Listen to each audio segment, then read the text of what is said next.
All right, welcome back. The new year kicking off. A good time now to look at your portfolio allocations. And today, Josh Brown ringing the alarm of sorts on being invested exclusively in one stock strategy. Josh, what's your hot take today?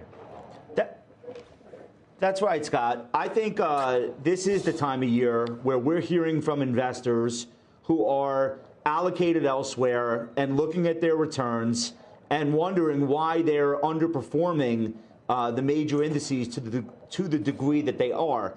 A lot of this is just being in the middle of a bull market.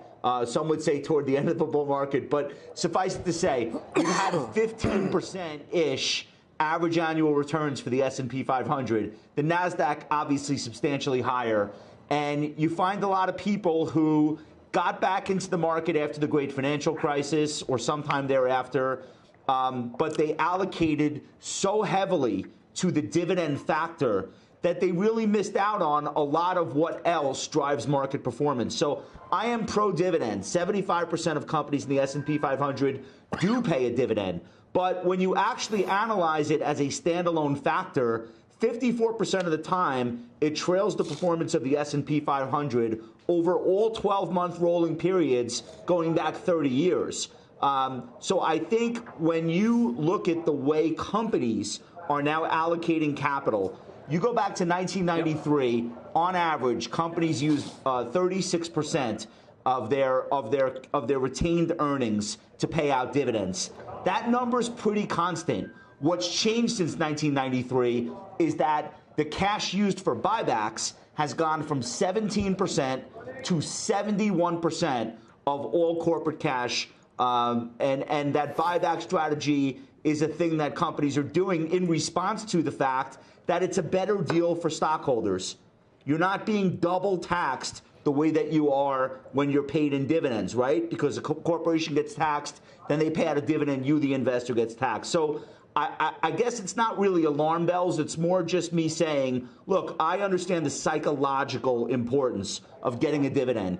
You feel like it's some cash being returned. You love seeing it hit your account. Maybe if you're older, you would rather live on the dividends than have to sell stock every year. I understand it all. But with a dividend-only strategy, no Berkshire Hathaway, no Amazon, no NVIDIA, some of these companies that pay dividends now didn't for the first 20 years of their existence. And you lose out on thousands of percentage points in some of the most important publicly traded companies today.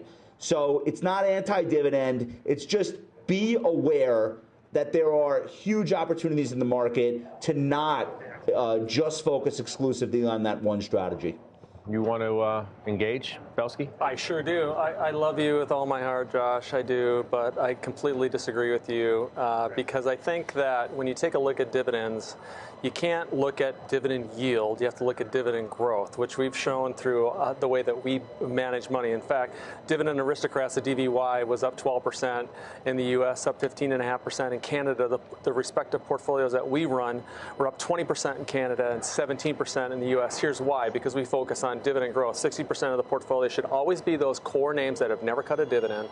30% should be the names that are growing the dividend, and 10% should be the names that are yields above that. If you're buying companies just because of dividend yield, you can, will, and should underperform. That's what you're looking at in terms of the factor, Josh. I don't disagree in terms of. I don't disagree with respect to the yield part of it and paying the dividends, but we reinvest the dividend. It's a longer-term fact. And oh, by the way, too, we've had this amazing run in momentum. And as we normalize, again, I've said it before, we're going to be involved in different types of strategies, one of which is going to be dividend growth. Another is going to be value. Another one's going to be small cap. So I think now's not the time to be leaving dividend growth at all. Josh, I'll give you the last word and we'll move. I didn't say a word about dividend growth. So I don't have any data on that. I'm talking about the dividend factor, which weights toward high dividend. Correct. That's the data that I have. Companies pay a high dividend for a reason. We don't disagree. Companies pay high dividends for a reason, well, right? Because they're not growing. And oh, by the way, you don't want to buy those anyway because fundamentally they're not working. Well, companies pay a high dividend for the most part because their share prices have collapsed. And correct. And usually that's indicative of a disruption risk or a fundamental problem at the company. A lot of companies pay high dividends on their way to slashing the dividend entirely in order to survive. Brian, I think the key thing that I want to get across when I say dividend investing to the exclusion of all other strategies, if you were to weight based on shareholder yield versus dividend alone, meaning dividend plus buyback, your results, this is not my opinion, quantitatively, significantly better.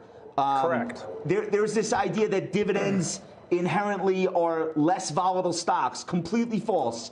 The dividend index has a standard deviation of 18.9% versus a standard deviation of 19.2% for buyback stocks, for example. So there are a lot of misnomers about the dividend theme. My point is, it should not be the only reason why you're selecting the equities that you're selecting. All right. Yep. Good stuff. Good stuff, guys.